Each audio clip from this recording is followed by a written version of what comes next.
কখনো ডিটেনশন ক্যাম্পে রাখা হচ্ছে। শ্রমিকরা, বাংলার মানুষ দেখছে, বিশ্বাসঘাতক বিজেপিকে দেখছে। আজকে বাংলা ভাষী অত্যাচারের উপরে যখন কথা বলতে যাচ্ছি, বিজেপি কি করছে সেটা বাংলার মানুষ 2026-এ জবাব দেবে। শ্রীমান সামিরুল ইসলাম। ধন্যবাদ চেয়ারম্যান স্যার। অবশেষে আমাকে এই পবিত্র সদনে বাংলার পরিযায়ী শ্রমিকদের অত্যাচারের কথা বলার সুযোগ করে দেওয়ার জন্য আপনাকে ধন্যবাদ জানাচ্ছি।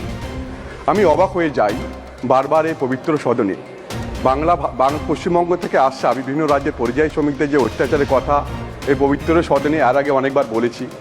পশ্চিমবঙ্গের সরকার থেকে বারবার কেন্দ্রীয় সরকারকে জানানো হয়েছে বাংলাভাষী পরিযায়ী শ্রমিকদের অত্যাচারের কথা, কিন্তু অত্যাচার তো কমেইনি, বরং দিন দিন এই অত্যাচারের মাত্রা বেড়েই যাচ্ছে। স্যার, বাংলা ভাষা বলা কি অপরাধ? তাদের অপরাধটা কোথায়? দিল্লি থেকে আরম্ভ করে উড়িষ্যা পর্যন্ত যে কোনো রাজ্যে আজকে বাংলায় কথা বললে বাংলাদেশি দাগিয়ে কখনো ডিটেনশন ক্যাম্পে রাখা হচ্ছে, কখনো ডিটেনশন ক্যাম্পে রাখা হচ্ছে। শ্রমিকরা, বাংলার মানুষ দেখছে, বিশ্বাসঘাতক বিজেপিকে দেখছে।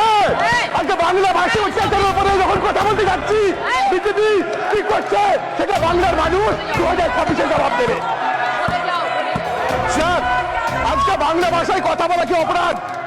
আজকে বাংলা ভাষায় কথা বললে ডিটেনশন ক্যাম্পে রাখা হচ্ছে, না হলে আজকে ডিটেনশন ক্যাম্পে রাখা হচ্ছে, না হলে অনেককে বাংলাদেশে পাচার করে দেওয়া হচ্ছে এবং অনেকে এখনো বাংলাদেশে পড়ে আছে। আমি সোনালী খাতুন বলে একটা মহিলার কথা বলি, যে প্রেগনেন্ট লেডি, যার 1952 সালে জমি দলিল ছিল, তাকে দিল্লি পুলিশ মেরে বাংলাদেশে পাঠিয়ে দেওয়া হয়েছে।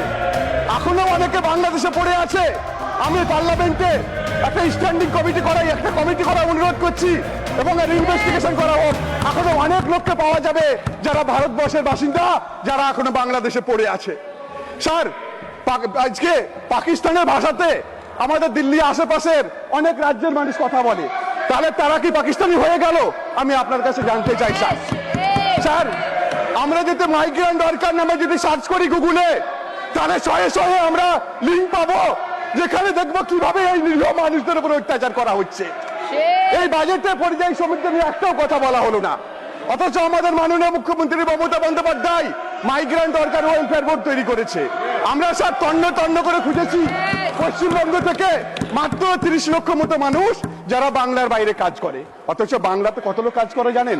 1.5 কোটি মানুষ, অন্য রাজ্যের মানুষ বাংলাতে কাজ করে। আপনারা একটা উদাহরণ দেখাতে পারবেন যেখানে বাংলার মানুষদেরকে, অন্য রাজ্যের মানুষকে বাংলা সরকার অত্যাচার করছে?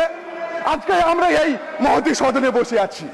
দেশের প্রধানমন্ত্রীকে এই মহতী সদন তৈরি করার জন্য শ্রম দিয়েছে, দেয়নি। পুরো সাংসদ শ্রম দিয়েছে, দেয়নি।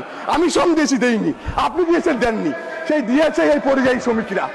তারা রক্ত ঘাম দিয়ে এই সংসদ ভবন তৈরি করেছে, বড় বড় ব্রিজ তৈরি করেছে, আমরা যে বাড়িতে থাকি তারা তৈরি করেছে। আজকে এই বাংলাভাষী পরিযায়ী শ্রমিকদের উপর অত্যাচার কেন করা হবে?